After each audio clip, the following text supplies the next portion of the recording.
Hello, and thanks for joining us on this Wednesday. I'm Jurnee Taylor, and these are some of the headlines we're following now at noon. The economy was front and center in President Biden's State of the Union address. I'm Nicole D'Antonio on Capitol Hill with some of the key points and moments of swift Republican response. Winter is winding down for some, and so are winter illnesses. Just ahead, how the U.S. fared during the triple-demic. And before there were T-birds, there were pink ladies. More on the upcoming Paramount Plus series on everyone's favorite girl group from Greece.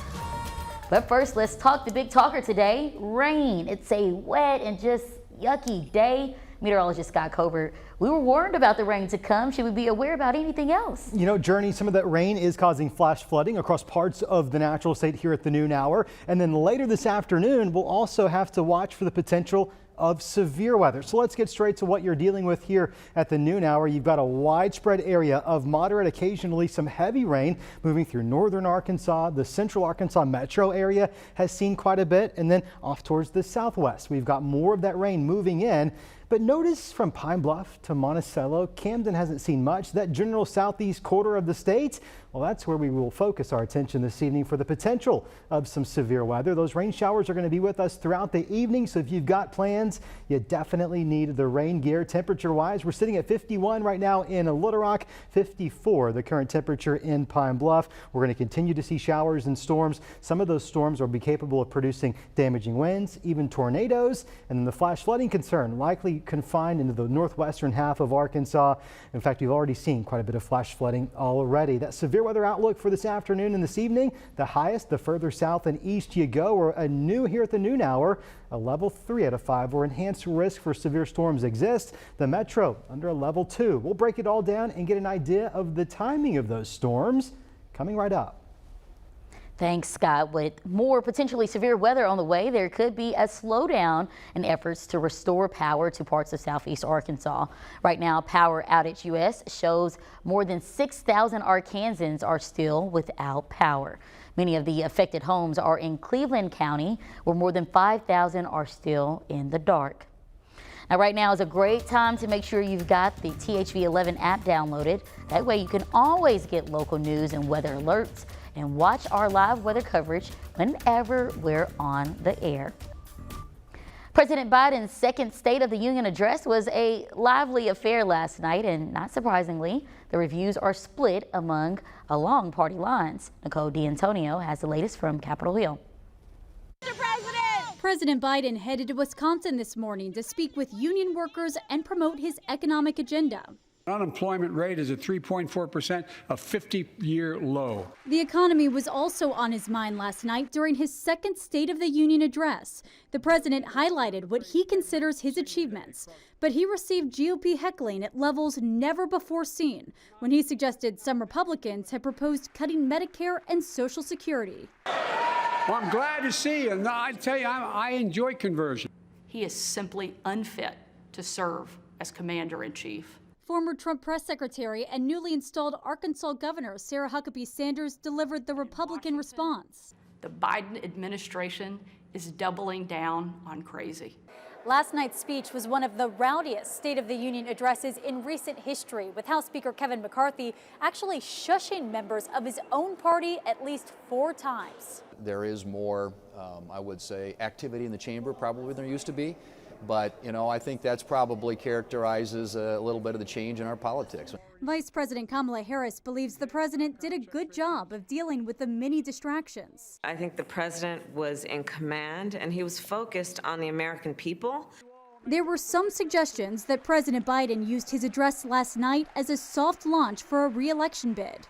Vice President Harris says if that happens, she'll be running right alongside him. Nicole D'Antonio, CBS News, Capitol Hill. And today, Governor Sanders is receiving praise among Republicans for her response to the State of the Union, where she called President Biden, as you heard, unfit to serve. President Biden is unwilling to defend our border, defend our skies, and defend our people. He is simply unfit to serve as commander-in-chief. Make no mistake, Republicans will not surrender this fight. We will lead with courage and do what's right, not what's politically correct or convenient. Sanders also called for a new generation of leadership. We are also now moments away from the governor's release of details on her promised education plan called Arkansas Learns. It comes a day after an Arkansas group released its report on the state of education in our state. The report shows that just 4 years ago, during the 2018-2019 school year, 41% of Arkansas students either met or exceeded reading expectations on the ACT Aspire exam, 48% in math. But during the pandemic, the 2021-22 school year shows only 38% of students did well in reading and 34% in math. The group says it's going to take the work of all Arkansans, including our lawmakers, to better prepare our students. As a state, we set those guidelines and priorities, at a high level and create those policies. But then we also need to empower communities, local leaders, parents. Now, we also know that Governor Sarah Sanders also released her priorities as she ran for office. She is set to announce more on her Arkansas Learns initiative at 12:30. That's about 25 minutes away. We will have full details tonight at 5 and 6.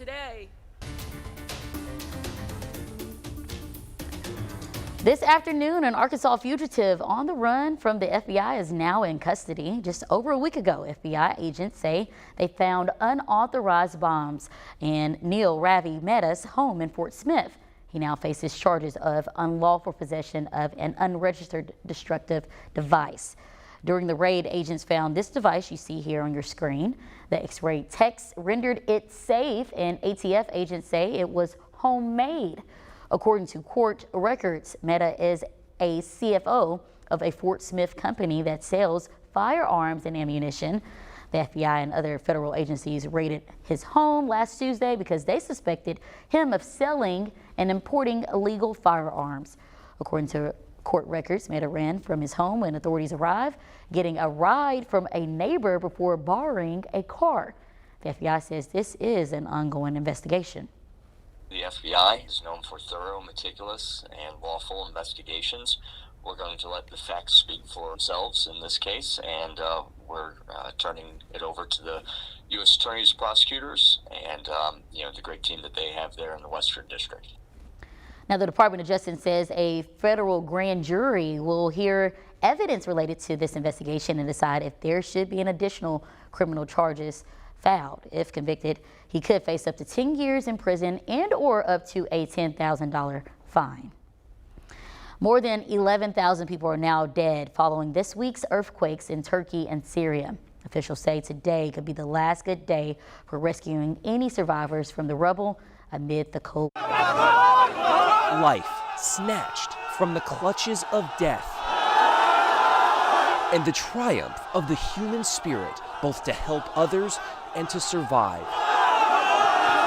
This time, an entire family plucked from beneath a mountain of rebar and concrete in Syria, celebrating instead of grieving. It's what keeps rescuers and volunteers going.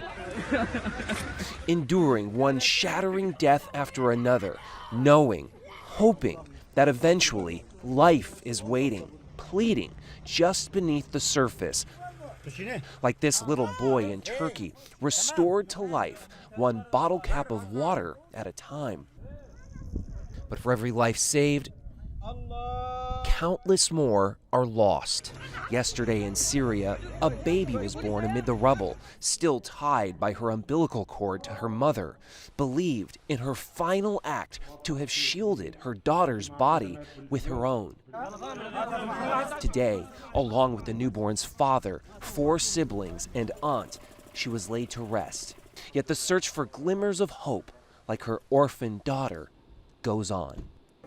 Now, that remarkable baby was found with lacerations, bruises, and hypothermia. These are the types of conditions that American rescuers are no doubt expecting when they get here. And we just spoke to U.S. Ambassador Jeff Flake, who told us 161 U.S. personnel, their 12 bomb sniffer dogs as well, have just arrived.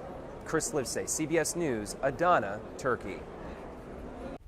Definitely wishing for the best. Well, over the winter months, many Americans have weathered winter storms and winter illnesses. At 12:16, we'll share the new numbers that show just how hard the triple-demic hit. But first, let's do a quick weather check in Scott?